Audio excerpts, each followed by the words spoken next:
서울 시민들의 목소리를 대변하는 분들을 만나보는 시간, 서울 인터뷰 시간입니다.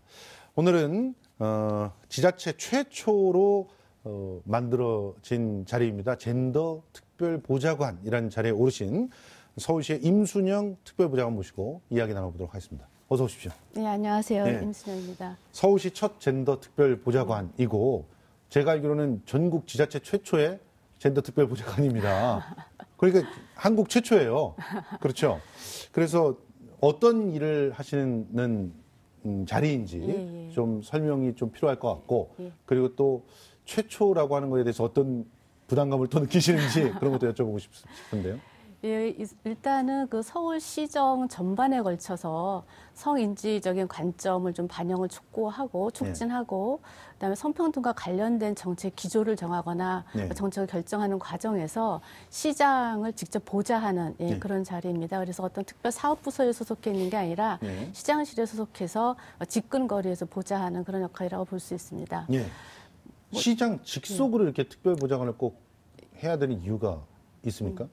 그러니까 일단은 이 성인지적인 관점을 이렇게 반영하기 위해서는 어떤 한 부서에서만 그렇게 해서는 되지 않고 정책이 굉장히 많이 있지 않습니까?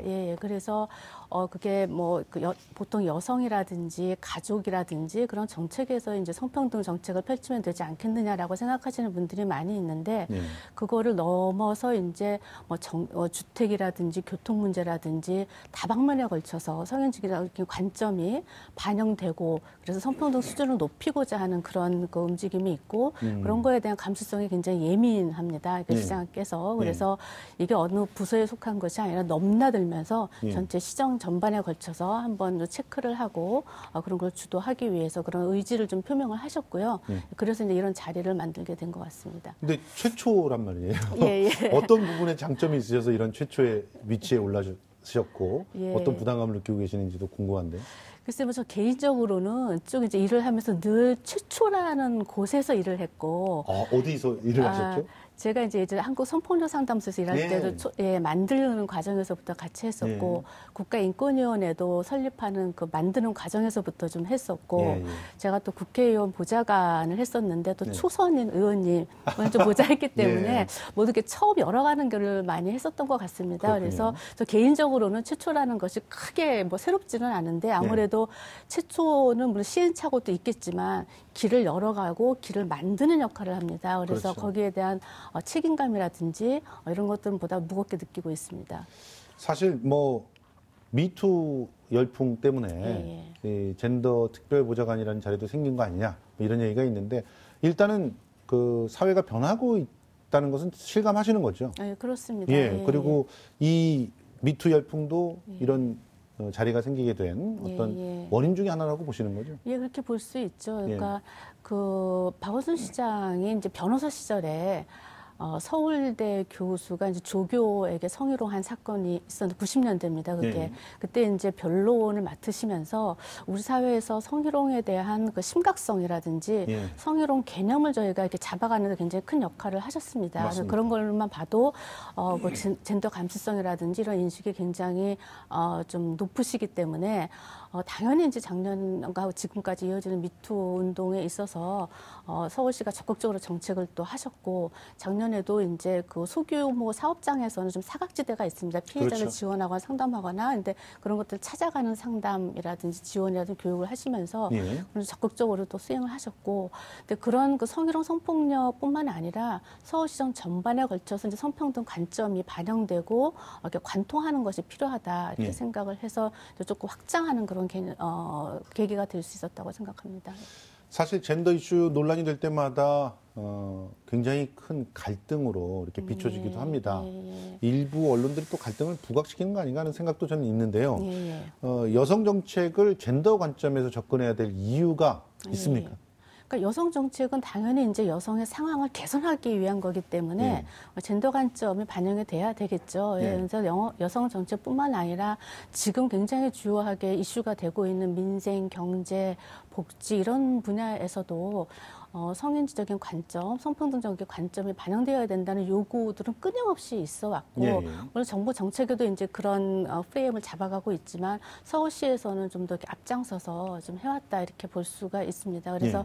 지금의 이제 추세는 어떤 균형점을 잡아가고 수평을 맞추기 위해서는 젠더 관점, 성평등 요 화두를 놓고 갈 수 없다라는 거고 이건 전 세계적인 추세라고 생각이 됩니다. 예, 그래서 예, 서울시에서 그 점을 이제 좀 착안을 해서 좀 집중적으로도 하고 있다 이렇게 볼 수 있습니다. 근데 20대 특히나 남자들이 느끼고 있는 상대적 박탈감이 대단하잖아요. 예, 예, 심지어는 뭐 대학에서 여학생 협의회가 막 사라지고 예, 있는 그런 예, 상황이 예, 벌어지고 예. 뭐 20대 특히 남성들이 그 상대 여성들에 예. 대한 어떤 그 혐오를 예, 예. 이제 마구 이제 발산하는 그런 경우들을 우리가 눈앞에 보는데 이 원인이 어디에 있다고 보십니까? 그래서 굉장히 어려운 예, 문제이고 아마 해결하려면 좀 시간이나 많은 노력이 필요하다고 생각을 하는데요. 예.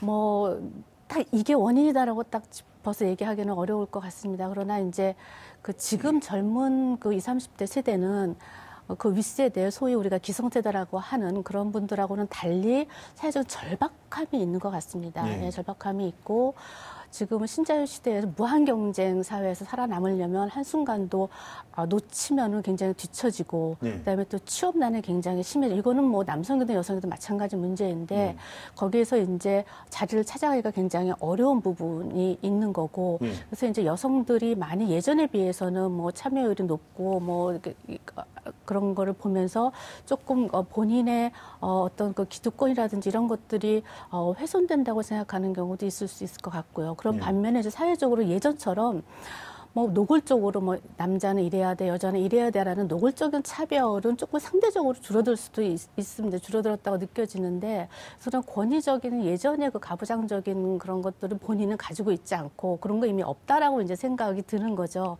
그런 반면 이제 여성들은 젊은 여성들은 뭐 일상생활에서 느끼는 성차별이 굉장히 많이 있습니다. 일상적인 성차별이 있고 그다음에 범죄 피해의 주로 대상이 되기도 하고 마찬가지로 취업도 많이 어렵고 그런 상황에서 서로 간에 그런 인식의 차이가 있는 것 같아요. 여전히 여성은 차별받고 있다라고 생각을 하고 남성은 이제 좀 해소된 거 아니냐라고 이렇게 생각을 하는 상황에서 주로 이제 극단적인 그 의견이 대립을 하면서 어떤 특정 사이트나 뭐 인터넷 이런 걸 통해서 극단적인 표현들이 좀 확산되는 경향도 있고요. 그렇다고 해서 그런 갈등이 없다고 볼 수는 없는 거죠. 그런 갈등이 있는데 그런 것들을 좀 이렇게 서로 뭐 제로섬 게임이나 대립각을 세워서 파국적으로 이렇게 해결하기보다는 좀 그런 소통과 뭐 상호 이해 이런 걸 바탕으로 좀 사회 변화를 위한 긍정적인 에너지로 전환됐으면 좋겠다 이렇게 좀 생각을 하고 있습니다.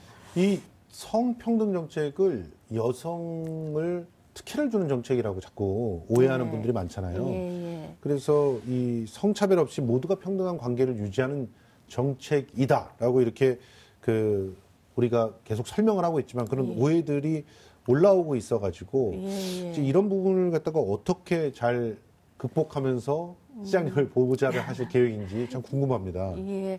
그래서 어쨌든지 간에 그 상호 이해가 굉장히 중요하다라고 생각을 하고 그러니까 예전에 저희가 이제 막 적극적 조치 같은 것도 있습니다. 이제 약자라고 뭐 지어지는 그룹이라든지 이런 분들을 좀 이렇게 좀 보완하기 위해서 어떤 할당을 하거나 이제 이런 거 있을 때마다 거기에 대한 저항이나 이런 것들이 생기는데 맞아요. 예. 그렇지만 전체적인 우리가 그 균형을 이루기 위해서는 고르게 이렇게 발전하기 위해서는 그런 것들이 좀 필요하다라고 생각이 들고요.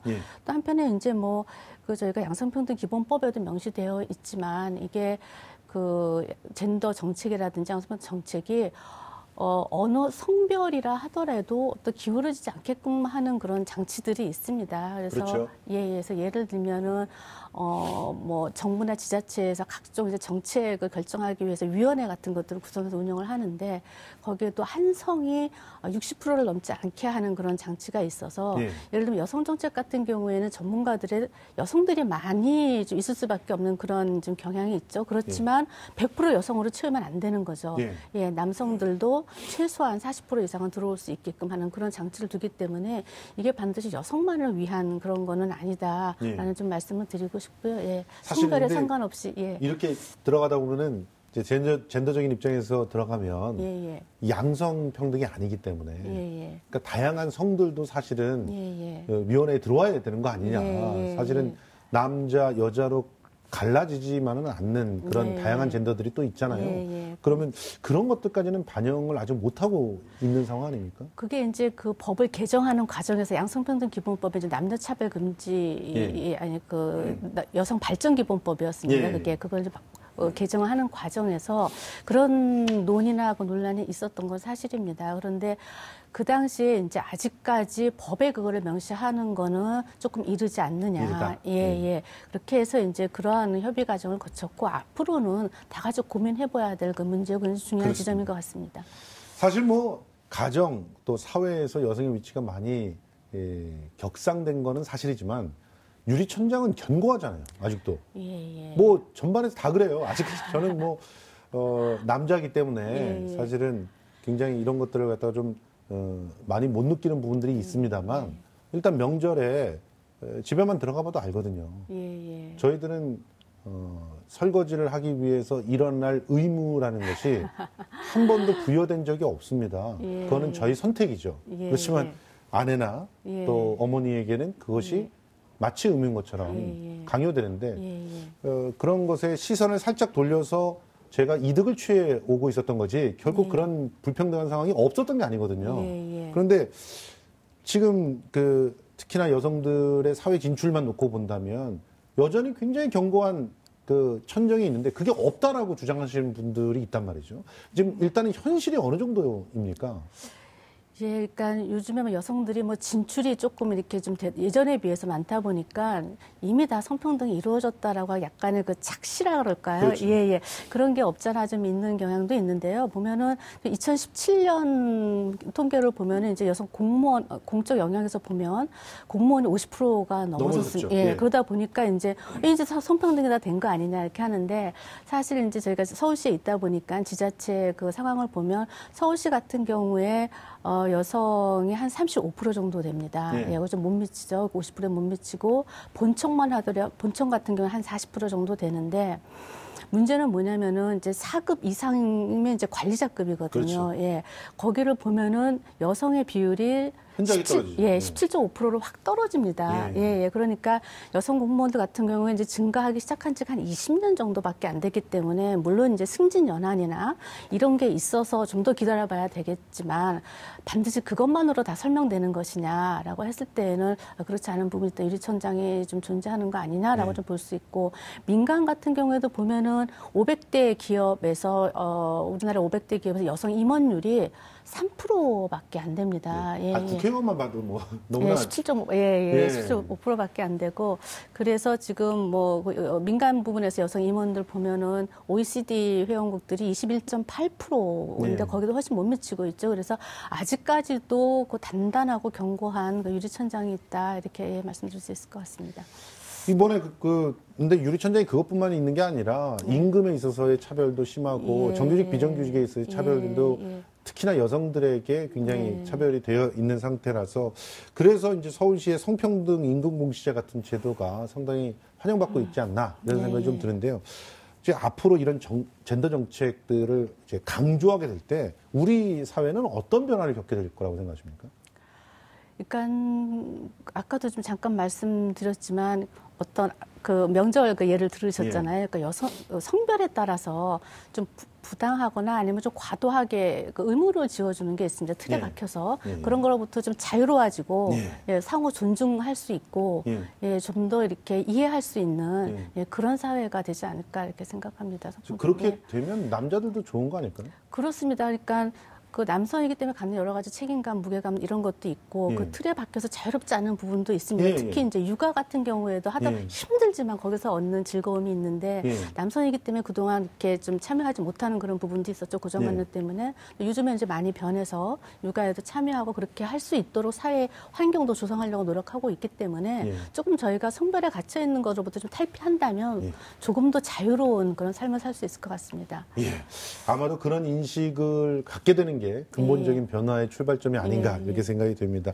이 시민들에게 당부하고 싶은 말씀 있으면 짧게 좀 부탁드립니다. 상호 이해와 소통을 바탕으로 네. 시민들하고 좀 더 상생하는 서울시를 만들고자 합니다. 네. 시민 여러분들도 많은 관심과 협조 부탁드리겠습니다. 네, 고맙습니다. 지금까지 임순영 서울시 젠더 특별보좌관과 함께 이야기 나눠봤습니다.